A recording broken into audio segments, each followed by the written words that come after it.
Robert Chen woke up 5:47 a.m. every morning, same time.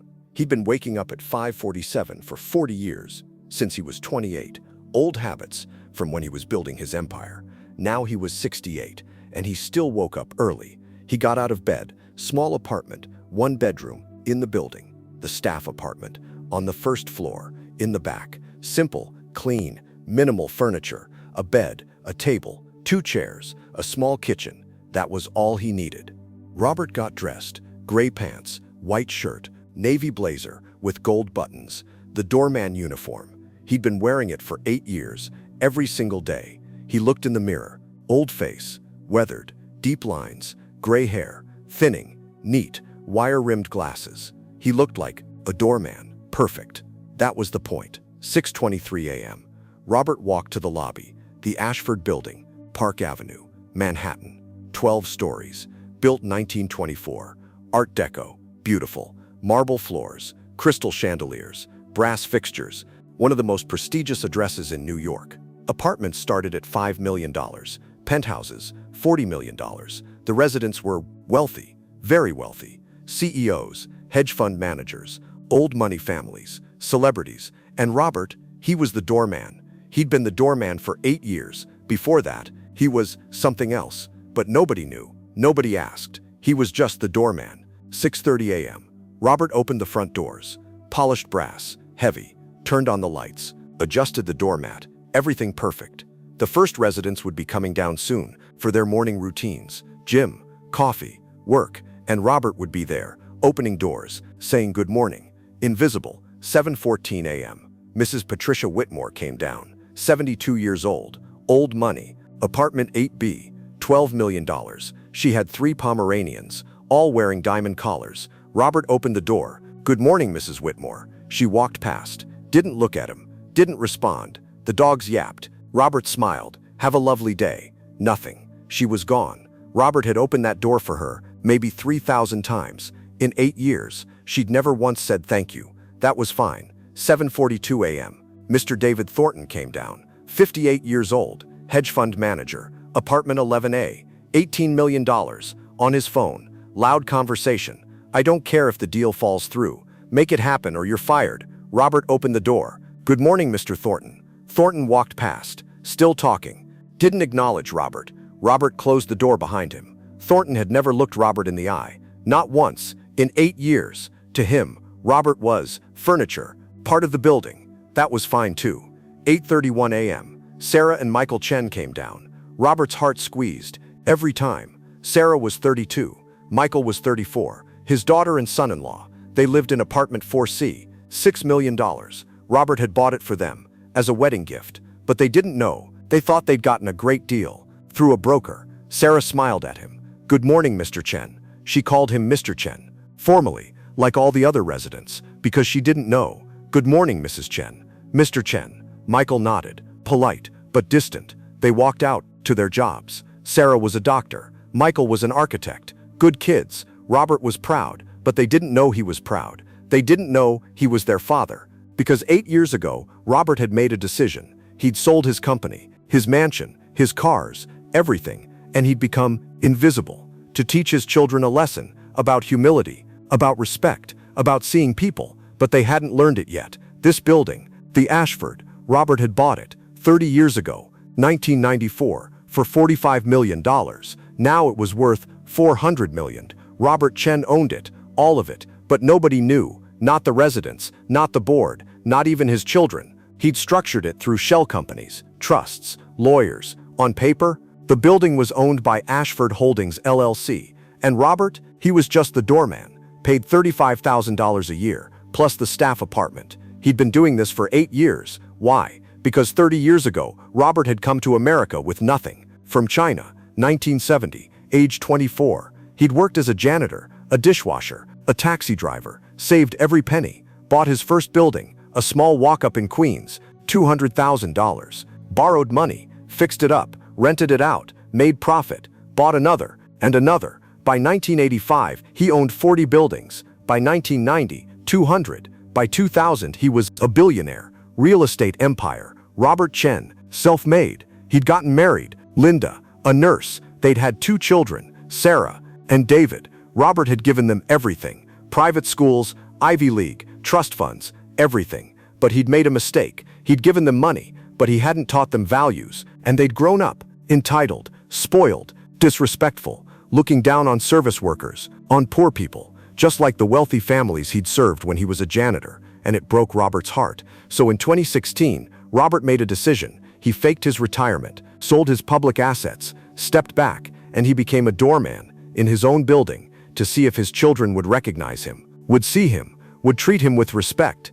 8 years later, they still didn't. 9:47 a.m., a black Porsche pulled up, Cayenne, $150,000. A young man got out, maybe 29, 30, designer suit, expensive watch, sunglasses, arrogant walk. He was new, moving in today, apartment 9A, penthouse level, $22 million.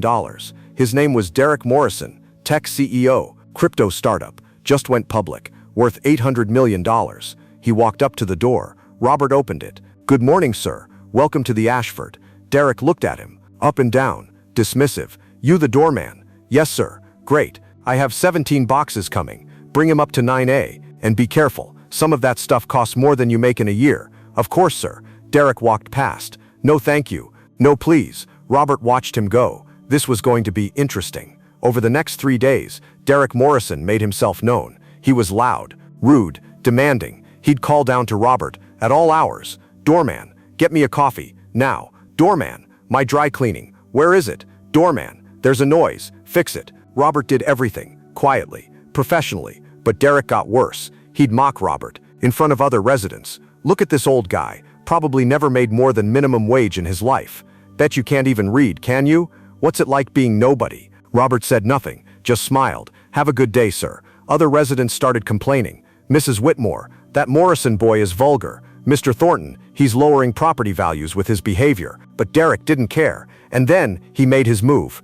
Day 7, morning. Derek came down with 2 men in suits, lawyers. He walked up to Robert. "Hey, doorman, got some news for you." "Yes, sir, I'm buying this building." Robert didn't react. "I see. Yeah, the owners finally agreed. Ashford Holdings sold it to me for $420 million, closing in 30 days. "Congratulations, sir." "Thanks. And here's the thing. I'm firing everyone, the whole staff, starting with you." Robert looked at him, calmly. "I see. May I ask why?" "Because this building is tired, old, it needs to be gutted, renovated, made modern, and that starts with getting rid of deadweight." He gestured at Robert. "You're like 70. You move slow. You're old. I want young staff, hot girls at the front desk, not some ancient Chinese guy." The lobby was silent. Other residents had stopped, listening. Robert spoke quietly. "I understand, sir. When would you like me to leave?" "Today. Pack your shit. You've got 2 hours." Derek smirked, turned to leave. Robert spoke. "Mr. Morrison." Derek turned. "What? I'm afraid there's a problem with your purchase." "What problem?"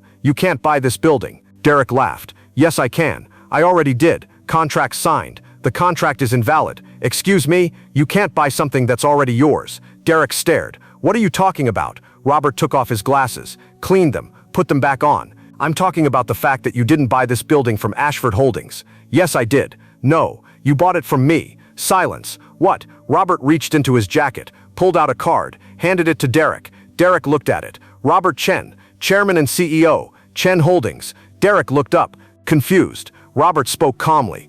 Ashford Holdings is a subsidiary of Chen Holdings, which I own. I've owned this building for 30 years. Derek's face went pale. You're lying." Robert pulled out his phone, made a call. "Martin? It's Robert." "Yes. Can you confirm for Mr. Morrison who owns this building?" "Yes. Put it on speaker." A voice came through. "This is Martin Schultz, General Counsel for Chen Holdings. I can confirm that Chen Holdings, through its subsidiary Ashford Holdings LLC, is the sole owner of the Ashford building and has been since 1994. Chairman Chen has full authority over all decisions regarding this property."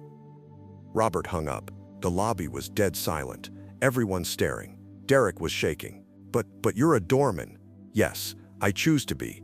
"Why?" Robert looked around, at all the residents, watching. "Because 30 years ago, I came to this country with nothing. I worked as a janitor, a dishwasher. People treated me like I was invisible, like I didn't matter. I built an empire, became wealthy, had children, gave them everything. But I realized I'd failed to teach them the most important lesson." He looked at his daughter Sarah, standing in the crowd, shocked that every person matters, no matter their job, no matter their wealth. Every person deserves respect. So 8 years ago, I became a doorman in my own building to see if the people I'd raised would see me, would treat me with dignity. He looked at Derek. They didn't, and neither did you. Derek was speechless. Robert continued, "You called me nobody. You mocked me. You treated me like garbage. And now you want to buy my building. Fire me?" He smiled. Sad smile. "Mr. Morrison, your contract is void. You'll be refunded your deposit, minus legal fees, and your lease, terminated, effective immediately. You have 2 hours to vacate apartment 9A. Derek's face went red. "You can't do that." "I can. Check your lease. Section 14, Clause 3. I can terminate for cause, and being a public nuisance, that's cause." Robert turned to the security guard. "Please escort Mr. Morrison to his apartment. Help him pack. He's no longer a resident." Derek exploded. "This is bullshit. I'll sue. You can't treat me like this." Robert looked at him, his eyes cold. "I just did. And here's what you'll learn, Mr. Morrison. Money doesn't make you important. Character does. You have $800 million. Good for you. I have $3.2 billion. Do you see me bragging?" The lobby gasped. Derek went white. Robert continued. "Money comes and goes. I've had it. I've lost it. I've built it again. But who you are, that stays forever. You're nobody, Mr. Morrison. Not because you're poor, but because you have no soul. Get out of my building." Derek was dragged away, threatening. The doors closed. Silence. Robert turned, looked at his daughter. Sarah was crying. "Dad?" Robert smiled. "Hello, Sarah. You've been here for 8 years? Why didn't you tell us?" "Because I wanted to see if you'd recognize me, if you'd treat a doorman with respect." Sarah broke down. I didn't. I just walked past you every day. I never even looked." "I know. I'm so sorry." Robert walked to her, hugged her. "It's not your fault, it's mine. I gave you money, but I didn't teach you values. But it's not too late to learn." Sarah was sobbing. "I'm so sorry, Dad. I'm so sorry." Michael came forward. "Mr. Chen, Robert, I'm sorry too. We've been terrible." Robert looked around at all the residents.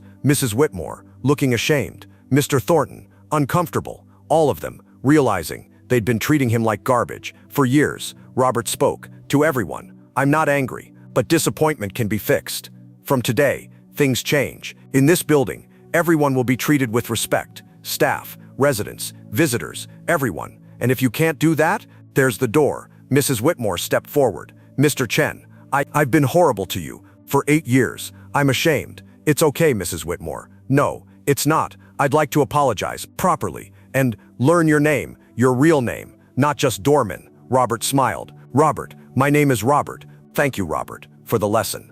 That evening, Robert sat in his apartment, still the staff apartment. He didn't move to a penthouse, didn't change anything. Sarah came to visit. "Dad, why are you still living here? You could have the penthouse, any apartment. I like it here. It's simple, it's honest. But you're a billionaire. I'm a doorman." "Dad," Robert looked at her. "Sarah, when I came to America, I had nothing. I slept on floors, ate 1 meal a day, worked 3 jobs, and people looked at me like I was trash because I was poor. When I became rich, some of those same people, they wanted to be my friend. Suddenly I mattered, but I hadn't changed, just my bank account. So I learned that money doesn't change who you are. It reveals who you are. And I wanted you to learn that too." Sarah cried. "I'm sorry it took 8 years. It doesn't matter how long. What matters is that you learned." "I did. And I want to do better." "Good. That's all I wanted." 3 months later, Robert was still the doorman, but things had changed. Residents said good morning, by name. They held doors, said thank you, asked about his day.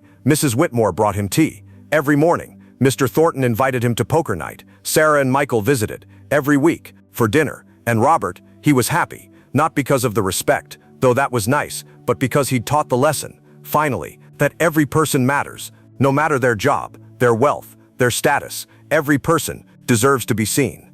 One day, a new resident moved in. Young woman, 26, first apartment, $5.2 million, from family money. She walked up to the door. Robert opened it.